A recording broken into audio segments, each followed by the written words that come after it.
जाना होता है।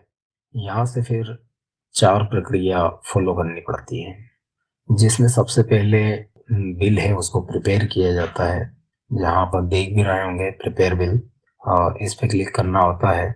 उसके बाद ये जो तो 3 आपको स्टेप दिख रही हैं, इनको भी इसके बाद में फ़ॉलो किया जाता है, जो अलग-अलग आप देख ही रहे हैं। तो मैं आपको सबसे पहले बिल प्रिपेयर कैसे किया जाता है वो बता देता हूँ। उसी से आपको पता लग जाएगा कि आपका सितंबर का मानदेय बढ़ा है या नहीं बढ़ा है। तो इसी में आपके स्कूल से आई हुई आपकी जो उपस्थिति है, जो दर्ज होती है कैटेगरी वाइज, जैसे वर्ग 1, वर्ग 2, वर्ग 3 चुनना होता है। फिर इसमें ईयर चुनना होता है और उसके बाद में आता है आपका माह, कि आपकी किस माह की सैलरी बनानी है। यहाँ आप केवल सितंबर माह तक की लिमिट यहाँ पर देख रहे हैं। इसी से पता लगेगा क्योंकि आपके आदेश भी सितंबर माह में ही जो आदेश आए हैं वेतन बढ़ने के। तो यहाँ चलिए देखते हैं जो सितंबर माह का जो वेतन है वो आपका बढ़ा है या नहीं बढ़ा है। आपको क्लियर दिख जाएगा अब जब आप आगे वाली स्टेप देखेंगे। जैसे कि आप देख रहे हैं सितंबर इसमें लास्ट दिखा रहा है।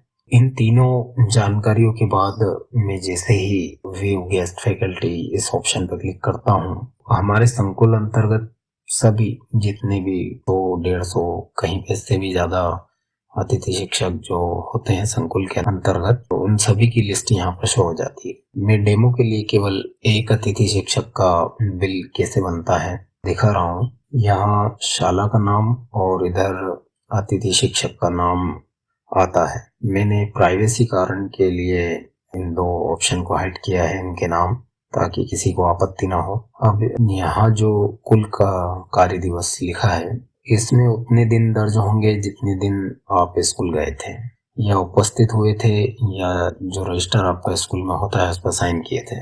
फिर कुल कालखंड दर्ज करते हैं, जैसे 24 दिन, और यहाँ गुणा होता है 4 का। एग्जाम्पल के लिए बता रहा हूँ, मान लो 96 पीरियड लिए हैं, लेकिन जैसे ही मैं यहाँ 96 डालता हूँ तो वार्निंग शो होती है, क्योंकि फिर 96 इंटू 75 भी होता है।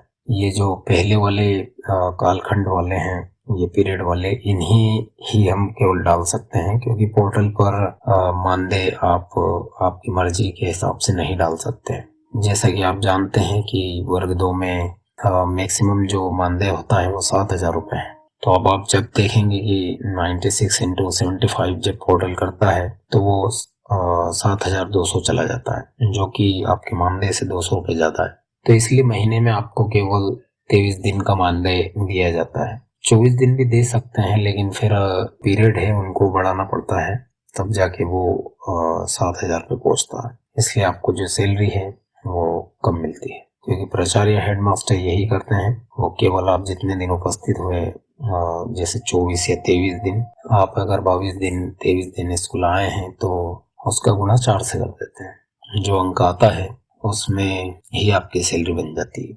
चलिए मैं थोड़े और एग्जांपल आपको बता देता हूँ, जैसे 7,000 पूरे आ जाए। ट्राई करते हैं 7,000 कितने कालखंड में आते हैं। देखिए 93 इंटू 75 करने पर हमें 6,975 मिलता है। 6,975 आपका मैक्सिमम सैलरी या बोले मानदेय बनता है, चाहे आप 23 दिन आए या 24-25 दिन, जो कि शायद आपको अब तक आपकी ये सैलरी कम से कम दिखी होगी, क्योंकि स्कूल से आपके प्राचार्य या मास्टर जो हेड मास्टर होते हैं जितने लिख देते हैं संकुल उतना ही चढ़ा देता है। चलिए अब ये 93 आप याद रखना, क्योंकि अब मैं आपको वर्ग 3 का दिखाने वाला हूँ। आपको हैरानी होगी। क्यों हैरानी होगी मैं भी आगे आपको बताता हूँ, क्योंकि वर्ग 2 में 93 बस आप इतना याद रखिए, और इसी को आप जो 75 रुपये हैं उसमें इंटू होता है और आपकी सैलरी बनती है। लेकिन वर्ग 3 में क्या होता है, आपकी सैलरी बहुत कम क्यों आती है, उसका कारण बता देता हूँ। यहाँ भी जो ऑप्शन होते हैं हमें केवल वर्ग 2 से वर्ग 3 में करना होता है, और जो माह होता है वो तो आप देख चुके हैं। लेकिन कालखंड यहाँ पर जैसे कि वर्ग 2 को 75 रुपये मिलता है, लेकिन वर्ग 3 में यहाँ पर 50 मिलता है, मतलब 93 इंटू 50। इसको करने पर आपकी सैलरी बन जाती है। आपको पता है वर्ग 3 का जो मैक्सिमम मानदेय होता है वो 5,000 होता है। जैसे वर्ग 2 में 7,000 था, इसका 5,000 होता है। चलिए अब देखते हैं कि पूरे 5,000 किसका गुणा करने पर आते हैं। तो पहले मैं 93 का ही करके आपको बता देता हूँ, क्योंकि मैंने आपसे बोला भी था कि आप याद रखें। तो अगर इसमें 93 डालो तो केवल 4650 रुपये या 4,650 रुपये ही बनेंगे, जो कि बहुत गलत है। क्योंकि सैलरी 5,000 है, दिन भी पूरे हैं, तो इसमें हेडमास्टर को कालखंड बढ़ा के देना चाहिए, जिससे 5,000 पूरे आ जाएं। देखिए 7+ करने यानी 100 कालखंड करने पे 5,000 आते हैं।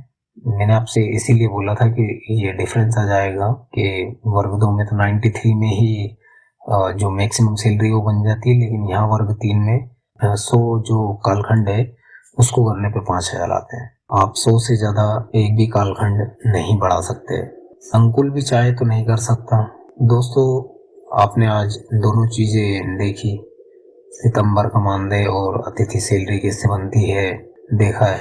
अगली वीडियो में स्कोर कार्ड, ऑफलाइन मानदेय कैसे बनते हैं, ज्वाइनिंग कैसे होती है, पात्रता पास अतिथियों की जो जानकारी है वो कैसे डाली जाती है, सब कुछ संकुल में आपके आवेदन बाद की सभी प्रक्रियाएं, पैनल कैसे बनता है, मैं सभी आपको इस पे दिखाने वाला हूँ।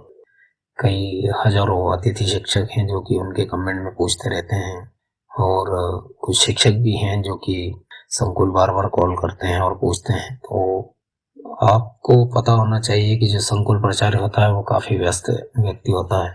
उसके बाद इतना टाइम नहीं होता है कि आपकी जितनी भी हर एक अलग अलग क्यूरी होती है उसको वो बार बार पोर्टल पे चेक करें और फिर आपको जानकारी दें। तो आप ये समझ लीजिए कि उन्हें संकुल स्तर पे ही मैं यहाँ पर सेवा देने के लिए आया हूँ। बार बार संकुल जा नहीं सकते और उन्हें कॉल भी नहीं लगा सकते, तो आप मुझे यहाँ पर एक बार जानकारी मैं आपको दे दूंगा जो भी आपकी होगी।